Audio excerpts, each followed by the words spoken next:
All right, I'm excited about this one.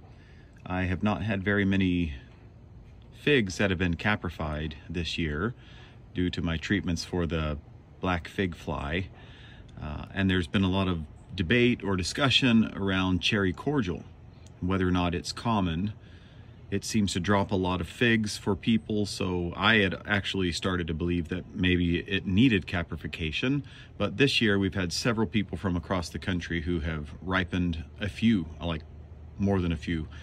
It appears that maybe the issue is more related to watering. My tree is in ground, so I haven't noticed as much of a difficulty with that.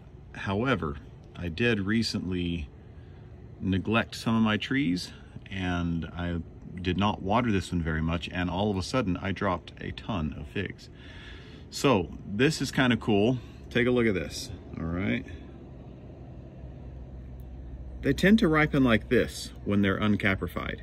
Part of it is white. It doesn't get nearly the same color as the caprified ones, but as soon as I cut this one open, I immediately knew that it had been caprified by the darker red color. You can't quite see that in the video. Here it's like a bright red.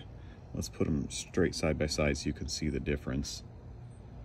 So this one is a darker black red, and this one is a light, more of a bright orange red color. There's also been people who have asked, like, well, how do you know? Well, I have been in the habit of just taking a little bit. You can see I scraped some off of this, and I scraped some off of this one because I was actually thinking that maybe this one had been caprified because it was a little darker in color, but I didn't believe that it was.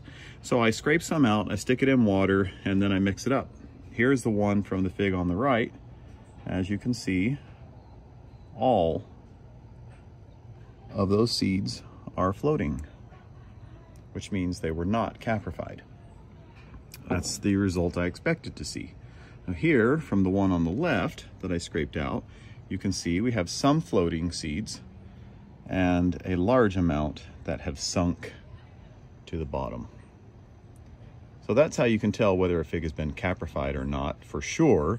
But for those of us who have the wasp, we're familiar with the taste, and you can tell, you can look at one and you can just know that it's been caprified. And many of my absolute favorite figs are varieties that seem to be markedly improved with caprification, and cherry cordial is one of those. So I have ripened probably 30 uncaprified cherry cordial this year from my tree that have all been tested to see if the seeds sank. And so far, this is only my second one that has been caprified. Different flavor, looks different, but for me, that combined with the other people across the country who do not have the wasp that have ripened figs, that for me seems to confirm that this is common. It's just exceptionally picky about its watering. Don't underwater this guy or it's gonna drop them. And it's very thirsty too, as with a lot of palmata types, they drink a lot of water. Sorry this is a little bit more boring as I'm just sitting here staring at figs, but I don't know what else to do. Hope you enjoyed. Bye.